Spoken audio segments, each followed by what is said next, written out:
gonna go ahead and hit recording. So now I'm recording twice. I believe this one is in.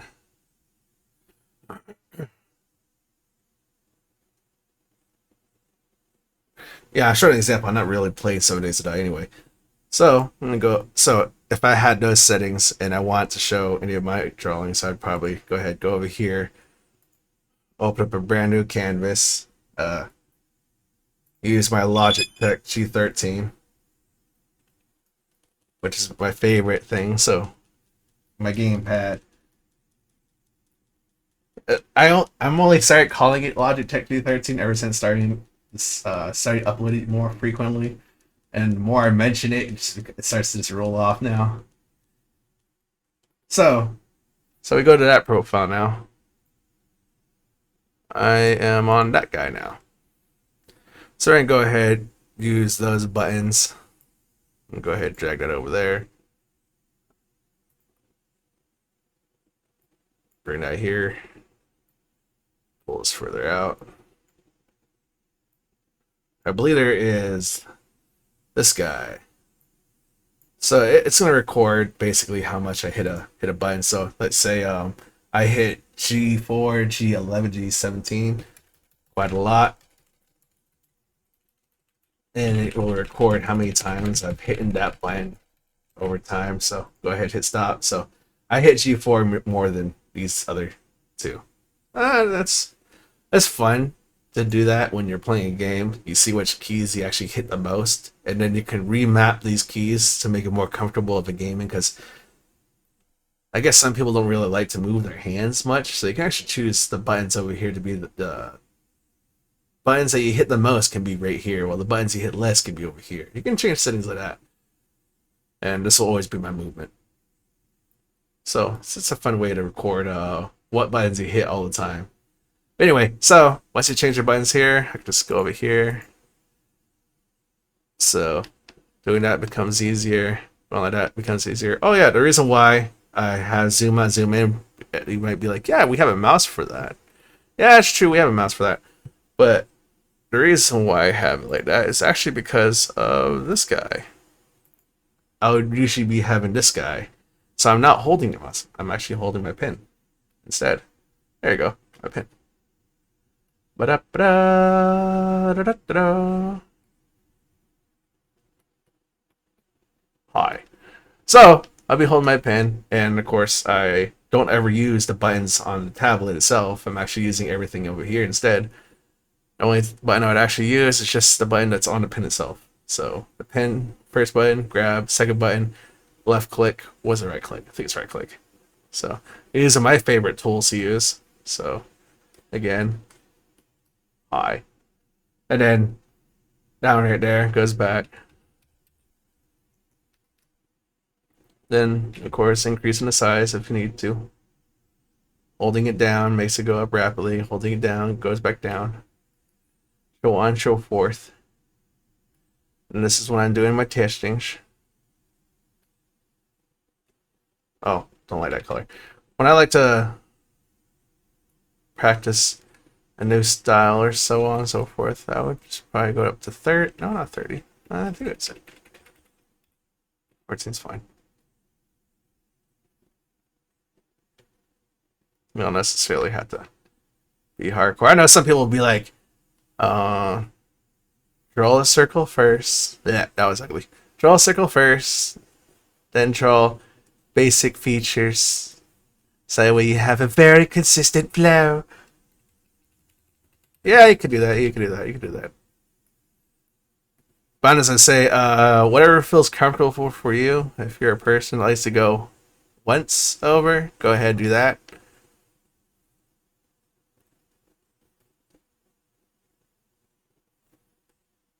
But if you're separate, you can go ahead and do that too. Don't have to listen to other people too much. I don't know. Probably get a lot of hate for saying that. Most definitely.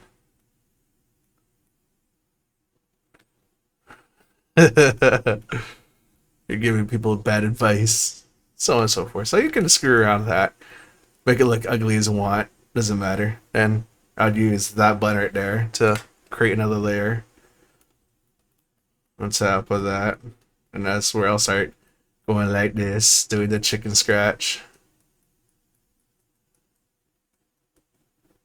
Because I have no idea how this is gonna go react. I don't know the physical anatomy of a skull, so I'm just gonna go ahead and just draw how I feel like.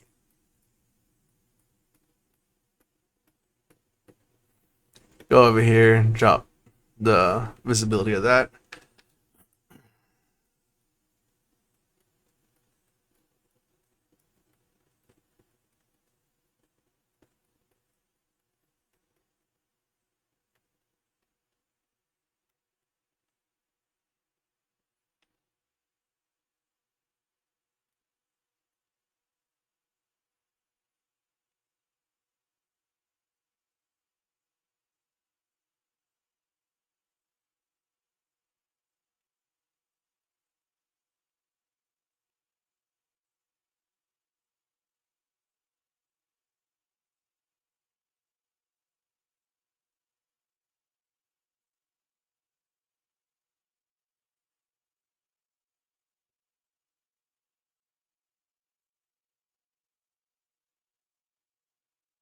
Funny enough, I've seen some horses with teeth like this. It's like flat, kind of like right here, and we're getting our horses' teeth done.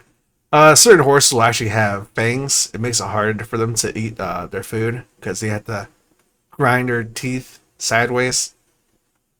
And when horses have fangs, huge fangs that is, it gets in the way of that and it causes them teeth ache.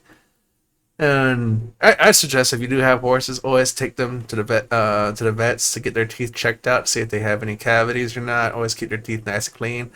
They're gonna have to sedate the horses, make them nice and sleepy, because the horses will put up a fight. Some horses may have heavy resistance to it and will wake up prematurely, like my horse. Our horse did it. He came back real quick and was like, "Oh, he's resistant. He's resistant." My goddamn boy, you're strong. You're real strong. No.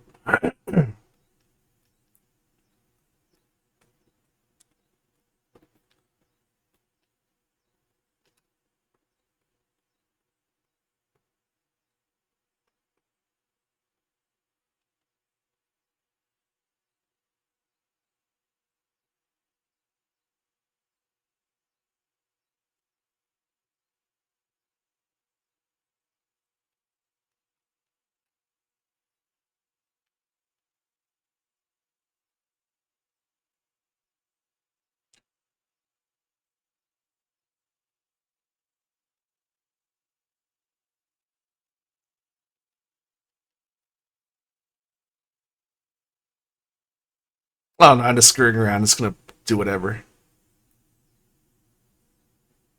Let's just add a shadow effect. Right there. So on and so forth. And then just bring up this and be like, yeah, this is gonna be dark. That's gonna be dark.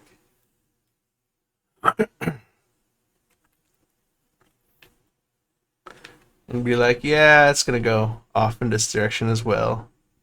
I'm gonna add some teeth on that side. Or add some more teeth on that side. So once you start adding, I like to just go by multiple layers. I don't stick with just that layer. Sometimes when I'm drawing, this whole thing will actually be covered with multiple different layers. And as you can see right now, I'm already like, that's my base. That's my new layer. This is my next layer. So on and so forth. It just gets giant and giant and giant and giant and giant and giant, and to the points where it starts to get really, really big. Let me go over here and because I have this monitor right here is too far away from my face. The second monitor that's on to my left is actually more closer to me, so it's much more comfortable to look at now. Now that I got a second monitor, the second monitor isn't expensive. It's also a very cheap monitor. Bought it off Amazon for like $40 with a arm. Oh, with a swindle arm. What do you call it? Monitor arm thingy. which was also just $30. Really cheap. I drilled a hole through the table because that monitor arm was really, really small. So I just drilled a hole through the table and just mounted it that way. Okay, so let's see. If you don't own your table, don't drill a hole through your table.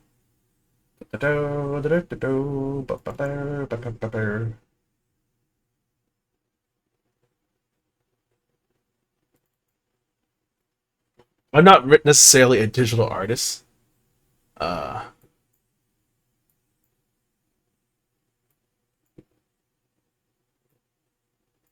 I'm getting the hang of digital art.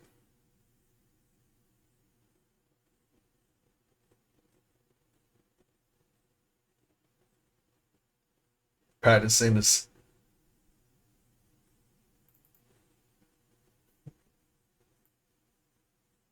Like, here's a couple of my art, if it will load.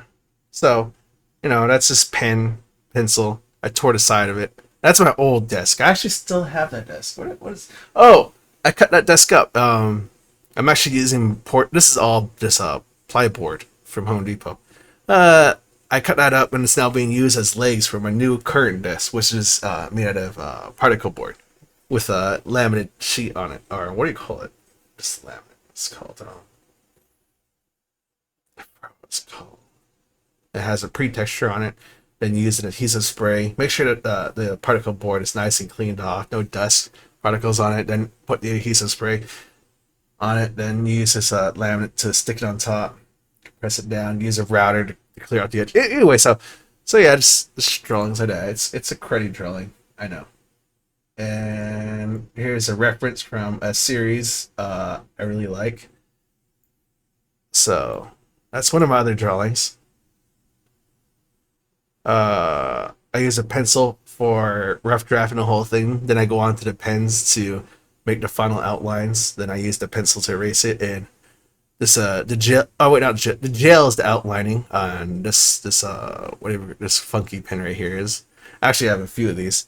You can get these in the boxes for only $2. I use this for shading. So that one's good for shading. This one I use for outlining. Let's see what else.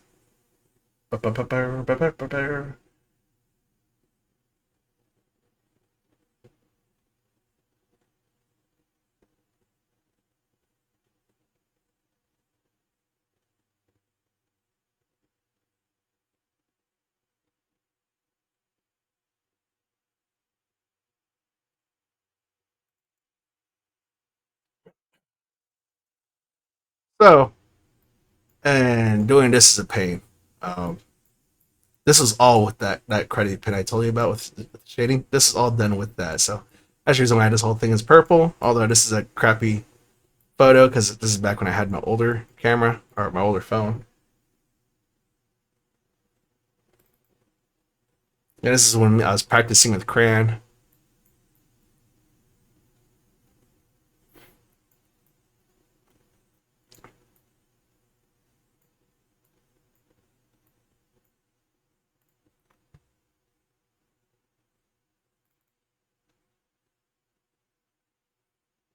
Again with that shading pencil. So that pencil is nice and good, but you're gonna be when you're shading with that not pencil with your when you're shading with that pen, you're gonna be creating a lot of ink glob. So you're gonna see a lot of that glob. And so what I do is I just wipe that off on my sleeve. So over time my sleeve would turn purple.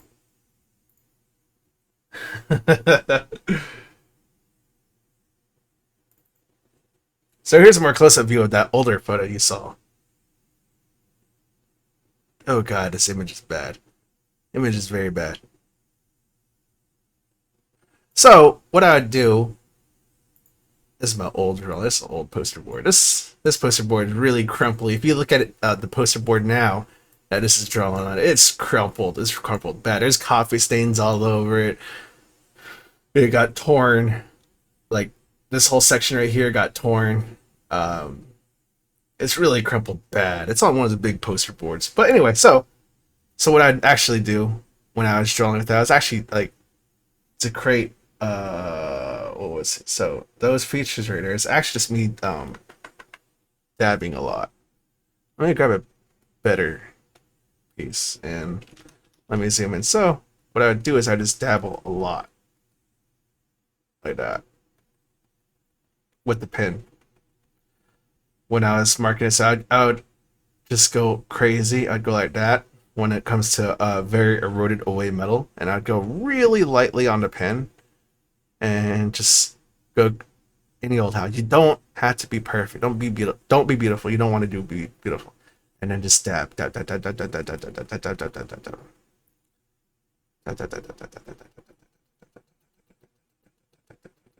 That's what you want to do with your pen. This is a digital art tablet, so this is different, but I believe the property should still be the same. Only difference with the digital art tablet is this one's registering when you move the pen, not so much when you tap it. So slight movements. And it's very time consuming, and yes, your hand will ache after this. My hand ached drawing this. It was painful as hell. But I'm showing you an example of how I did this. With the well, I'm using a digital art tablet, but showing you an example, yeah. So just da da da da da da da da da da da da da da da. In the middle of dabbing, if you are starting to notice blobs, go ahead and grab your pen, wipe it on your sleeve. I don't give a crap where you wipe it, just wipe it anywhere. If your mom gets pissed off at you for having ink all over your sweater, your shirt, and whatever, don't wear a white shirt, wear a black shirt.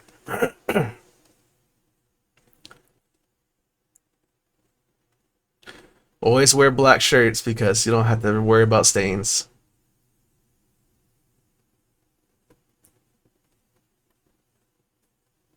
So once you're done doing that, and you can go ahead, tilt your pen at a 45-degree angle and just start going like this.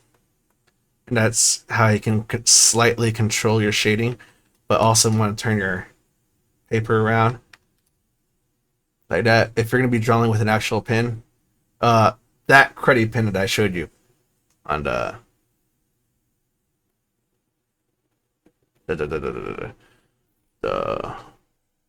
video. Wait, is both things still recording? Let's see, that one's recording. Oh, where's the other one? Oh, they're both recording. I forgot about that. All right, so I'm gonna go ahead and keep that. I'm gonna keep them both recording actually, just for the hell of it. Just show an example. I'm gonna upload both of these videos. Just an example. I still haven't got a program that can merge the videos together, but that's just an example. I'm gonna go ahead and use the camera above my monitor that's pointing downwards on my keyboard to show you the pen that I was talking about. I got first turn on light because my room is dark. Really dark. If you guys saw the ugly video setup I have, you'd see the light bar I have beneath my monitor, which is the reason why my light's off, because I don't need it.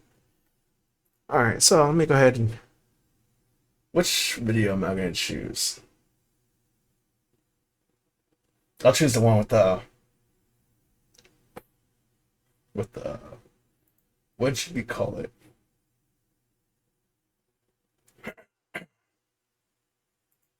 Video capture device. Go ahead and hit OK. And go ahead and move those flaps out of the way. There you go. Matter of fact, I'll probably do that for both of them. Can I do that for both of them? That'd be sick.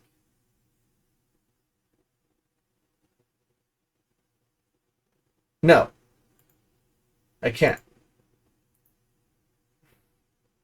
That's too bad. Alright, so. So, there it is. There's the tablet I was talking about before. I'll be holding that.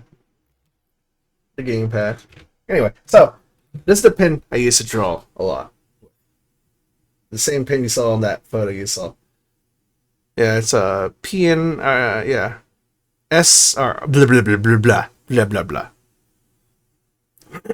I won't see it very well.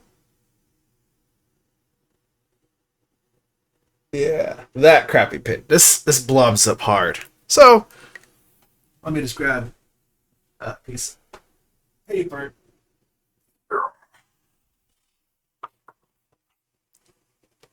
I'm gonna use my tablet for... See us drawing before not so long ago. There.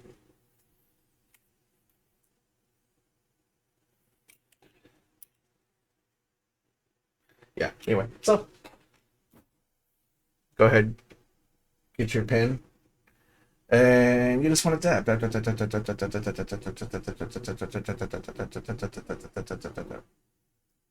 And see, I have much greater control doing it with a physical object. I can get the dots to be so much closer. It's like it has that grainy feel, and then just have, try to make your hands a little bit shaky and just like it's like you're oscillating your finger like an oscillator. It's like have your fingers shake forcefully, shake it like oh, it's time consuming, but it's worth it. I don't know why I do this. So much detail. So much detail.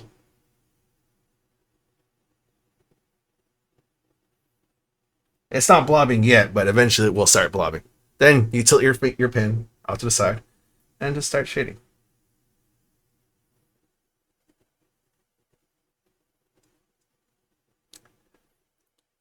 When you tilt your pen like this, you actually have much more higher control of how much force you're pushing down on it. You don't want to force it down. You just want to slightly scratch at it. Lift it up, then go. So when I'm doing this, I'm scratching it, lifting it up, going back, and starting over. So that way, it gives that feather feel. I think that's what they call this. This technique is called feathering.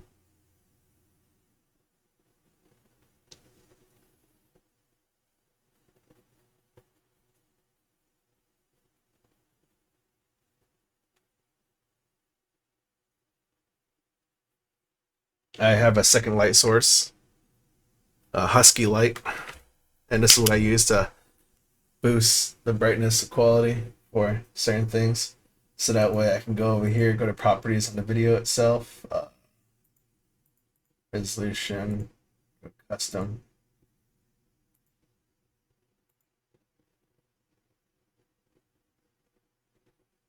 Do that. Can you zoom in? I don't think you can zoom in. But I can detach the video that. Let me lower the brightness.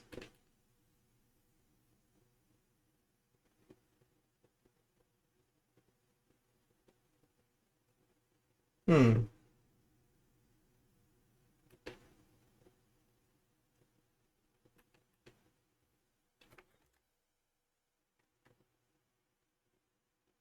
Yeah, it's crappy.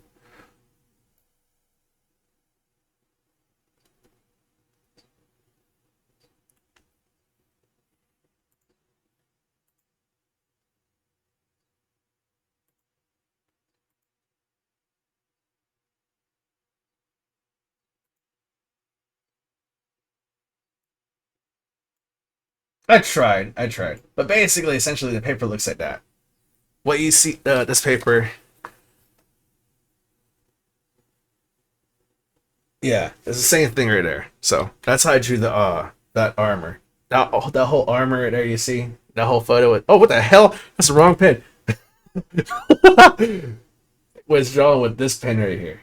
This is my very first pen I started drawing with. It's a very crappy budget pen, and yes, this pen will explode when you're drawing with it intensely.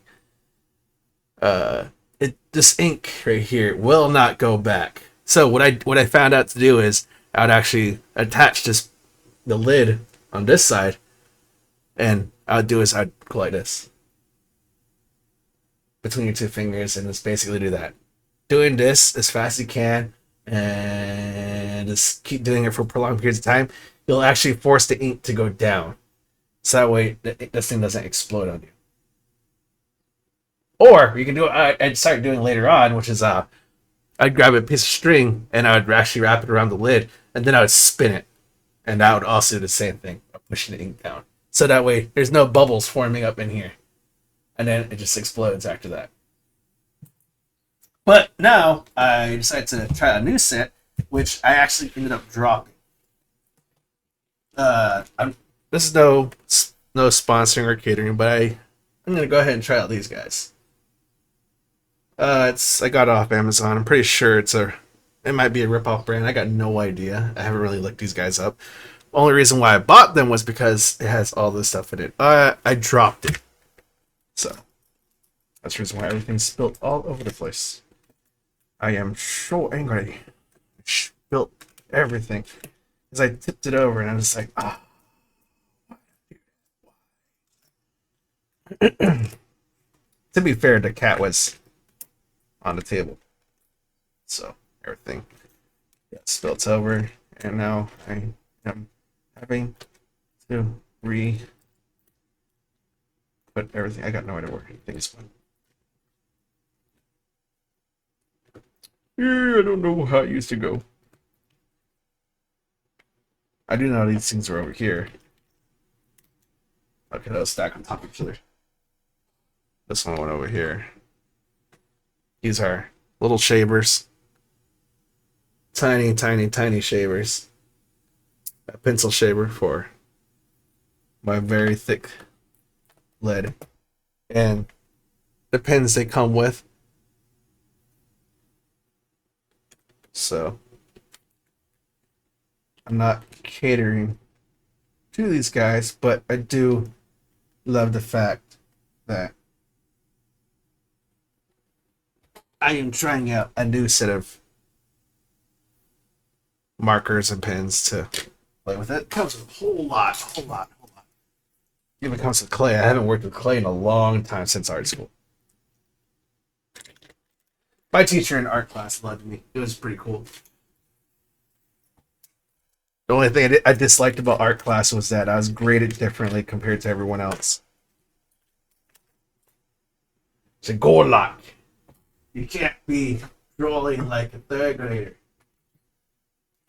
I don't expect you to be drawing like a third grader. I expect Chelsea to be drawing like a third grader.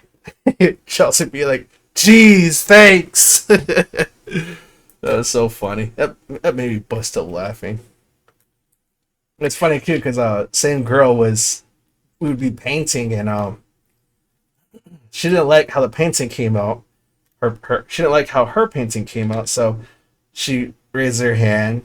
Of course, our teacher, like, yes, what is it? Chelsea's not her name. I'm just using a random name. Chelsea sounds fitting. And he's like, yes, what is it? And she's like, can I delete this? And the whole class started busting up laughing. And one of the random kids in the class was like, oh yeah, an icon appears out of nowhere. It's like, delete it. Once she realized what she said, he went down in embarrassment. It's funny. Okay, cool. So that's how it originally looked. Yes, so there we go. Where's that paper? So 4 candles for me. This is actually pretty cheap. This wasn't expensive at all. Got this also off of Amazon. So if you want a set to start off with, I guess this is shilling. I don't know what the hell it is, but I do recommend 4 candles because they had this large assortment for such a low price. That's amazing. Comes with all these, the bigger lead pencils for the bigger lead, colored lead if you want to have it, along with shavers. You got 2 erasers. Not so sure how these erasers perform, really. The clay. And I'm going to start drawing with these. So yeah, that's how it's going. So that's what I mean by you don't necessarily need to have that high frame rate to do a lot of stuff. Just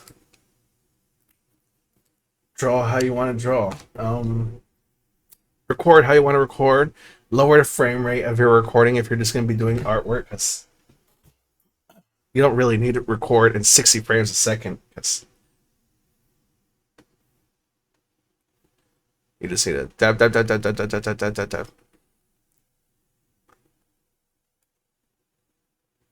And then do what I did just not too long ago with the actual pen, which is basically scrape by turning. I'm actually turning it sideways. Scrape, scrape, scrape, scrape, scrape, scrape, scrape. Pick up your pencil after every scrape. So this is what I was doing with that same paper. just now. I think it's called feathering. And I do realize certain what do you call it? Oh, that will happen with ink too. If you get a giant blob that does that, that usually means that it's really blobbing up right here. So you just want to wipe the ink off on your shirt. But this is an art tablet, so that's different. It's different. I know we're gonna probably do a challenge where you can't hit backspace or you can't hit undo. Probably should do one of those later. I don't know. I don't even know if I should even stream. I don't even know if anyone even likes watching me draw. Ah! Now I'll follow that rule I said not so long ago. Let's not do any backspace. But yeah, I don't know if anyone's gonna actually care about me drawing. I don't even think people likes my drawings, honestly.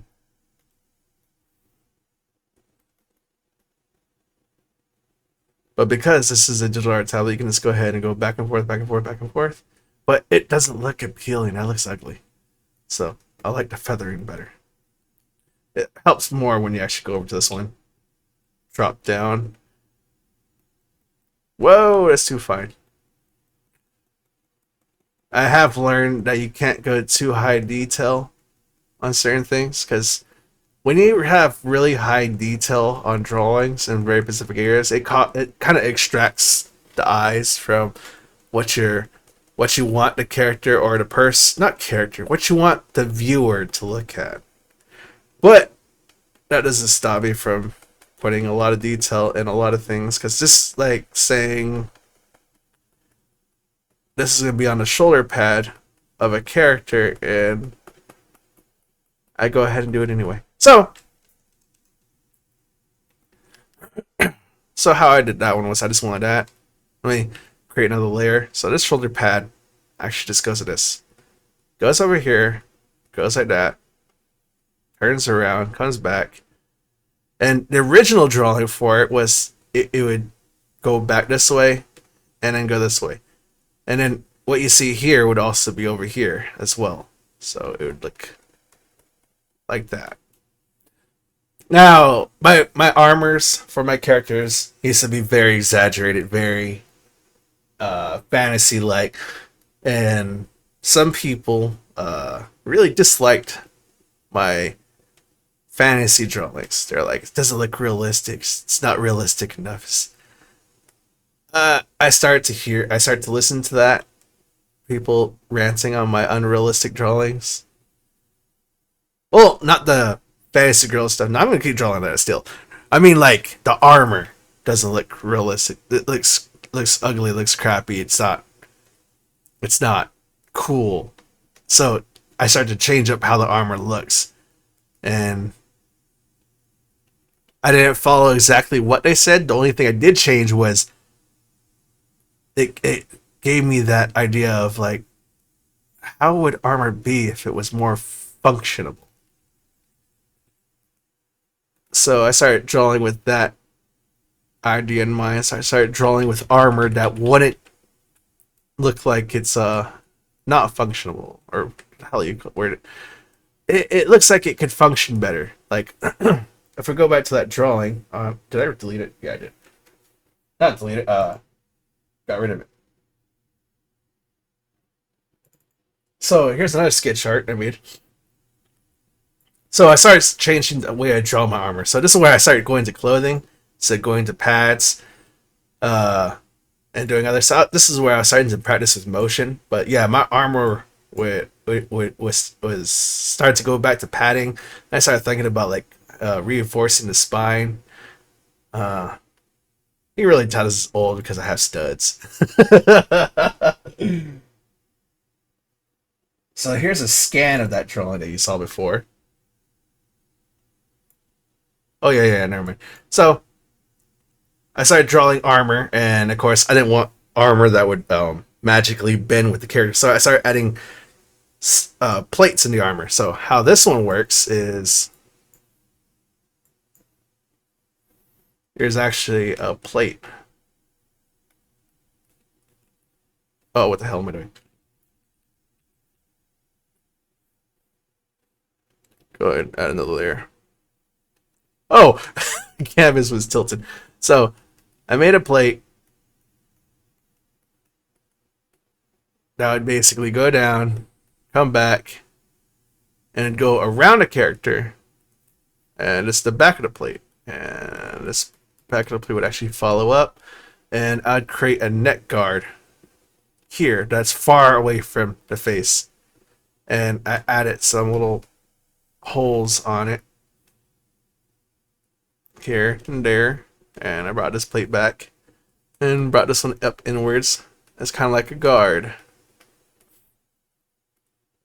A little bit further away from the face because the face still needs to turn, twist, change her head a bit, and the plate underneath it would sink in, not far, but and the top plate would kind of like lip over that bottom plate. And yeah, people were talking about like stabbing into upwards into these folds of the plates, but hey, it's armored. There's limitations and there's benefits. Benefits is you can't stab a person from above, but jabbing from underneath, that's just the give and take for having folds in the armor. But hey, oh well. That's what happens. And in this plate, you actually see there's a series of layers to it. So I'm gonna go ahead and go to this one. So here's the first layer. This layer acts as the hold. So you can't see in that picture, but there's that plate that's actually right there. We're gonna use blue now. The second plate that kind of acts as the mechanism behind the whole thing. This actually, I have a separate drawing that would show it, but there's actually a bar that's here, and this holds on to the armor itself. It also holds on to the green plate right here, and it's also it's basically like the holding mechanism for majority of all this. Purple is now the plate that you see above, which goes over here, and this plate attaches to this right here, and also goes down and holds on as a separate unit to go further down for the previous plate that's down here. And lastly, well, we should probably use a different one. Let's use red. The overall plate that acts as an armor unit. And that's how I made armor. It's overly made. Way too overly made. I realized that midway because you have multiple moving parts, but I needed an armor that would function. It's not perfect armor, right? It's not perfect, but at least the armor won't hit your face if you lift your shoulder up. That's the whole point of why I made this whole mechanism, was so that this red plate right here wouldn't hit your head if you raise your arm all the way up. It would actually push away further out away from you, while folding upwards like this. It will remain slightly in this position as you raise your arm. So that's the reason why I made this crazy ass mechanic here. I have a different actual piece of paper that would explain this. But yeah, that's what I did. And for venting on the armor itself, that's what these holes are. This is actually vents. The idea for this one was to actually have a helmet attached, which is and this one having these little tabs right here was actually an inspiration from anime, because you see the 3 circles on a lot of things that were tech, very like tech armory like in anime. So I kind of took an inspiration from that idea to have like the 3 dots. They serve no purpose, but they just look cool.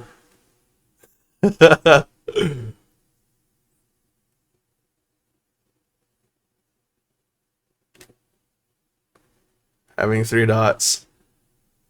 Okay, yeah, and then to cut rather than having just a blank this blank armor going across, I actually add this upside down triangle, kind of like a shield.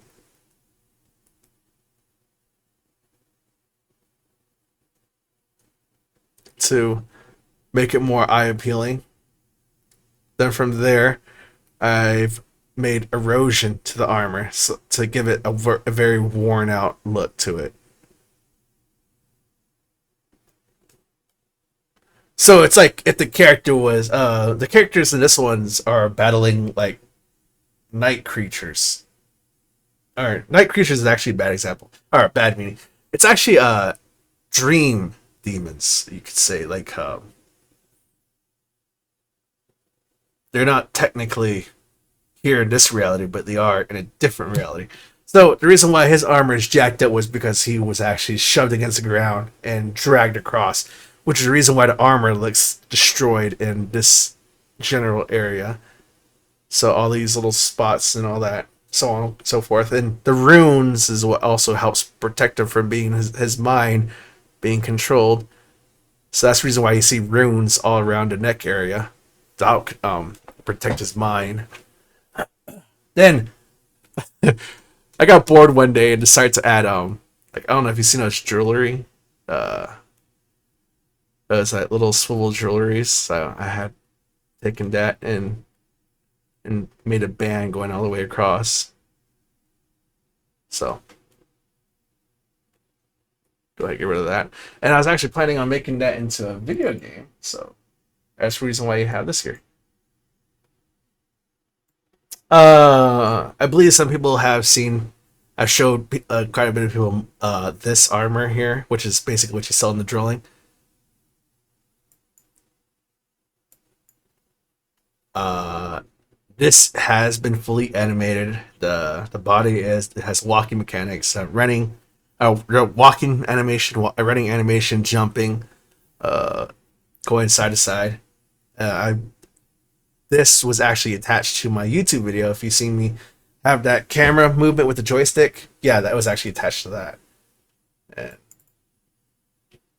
so on and so forth. And I stopped the project because what do you call it? That motivation drive just died over time. So probably have to get back into that again. This is some cobblestone for a wall I was making. That's old, really, really, really old stuff.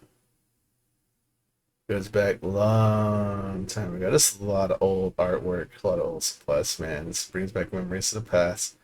So yeah, it's just an example of what to do, how to draw. You don't necessarily need to be gun crazy like I. No, don't say that. It's an ugly drawing. Uh, you'll look at your own artwork. You'll always say this drawing looks ugly.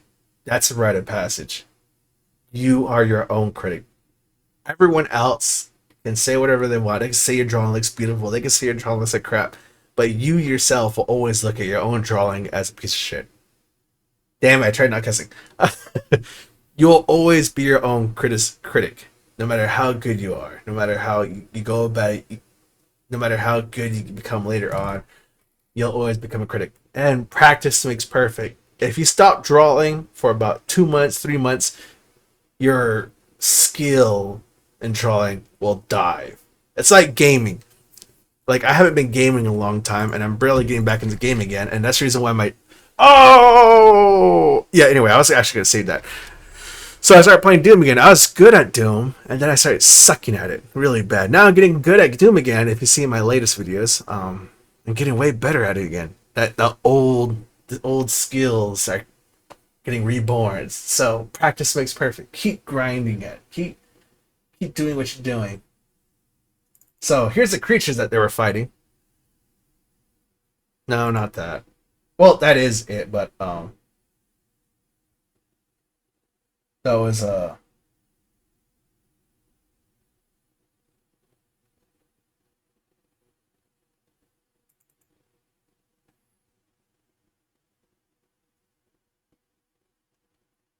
yeah, I was playing around with that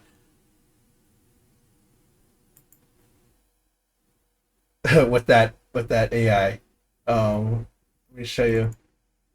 So here's the arm or what the fuck. Yeah, that's the same thing. Same desk you see there.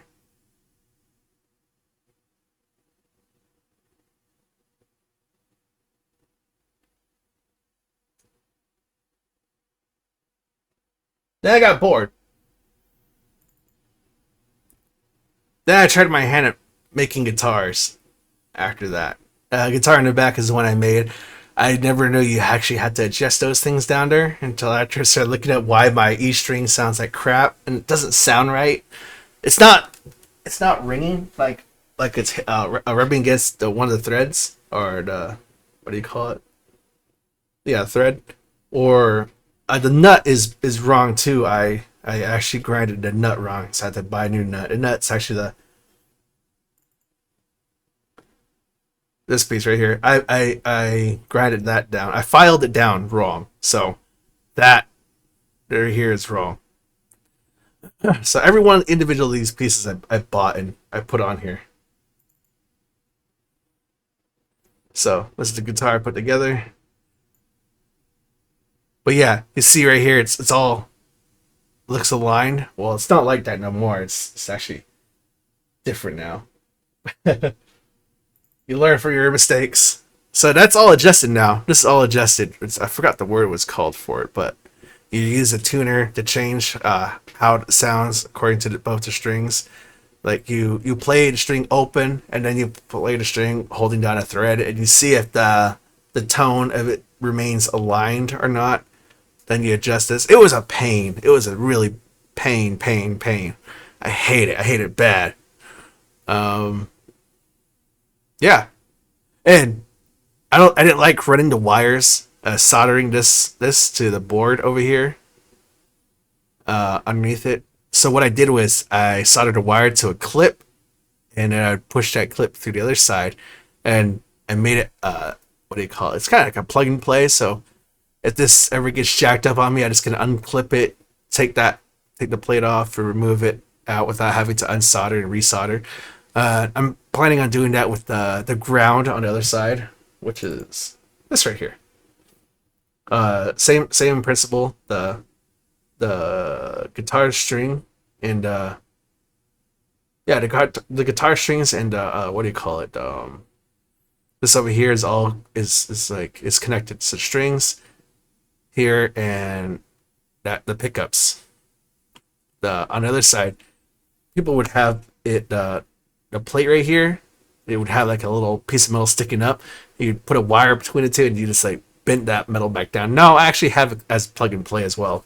So I soldered another piece of wire to that pen, crimped it down, and wire that's connected to this is also crimped down on the piece of metal behind these, and I just have it as a plug and play again. I really like plug and play, so I have a plugs back there as well. So it's so far I put together 3 guitars already. One of them I screwed up on. It was a different body guitar, but over here this whole section right here was routed out, like hugely routed out. And when I was putting this stuff in, I drilled blindly. All right, so a lot of this is drilled blind.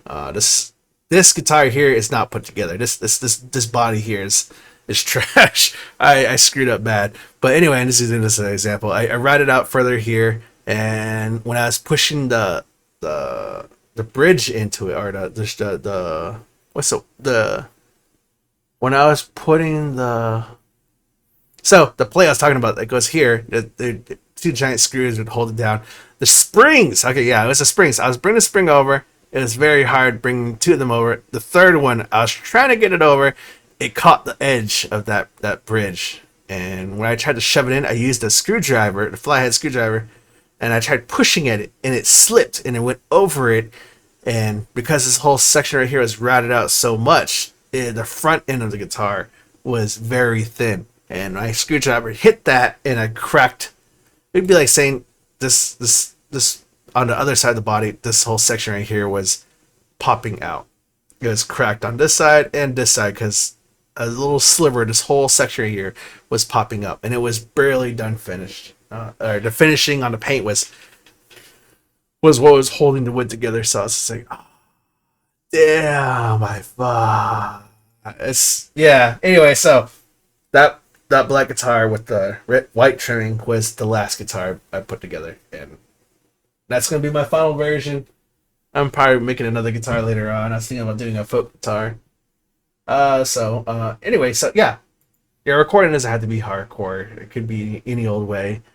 Your art could be any old way. Doesn't have to be perfect.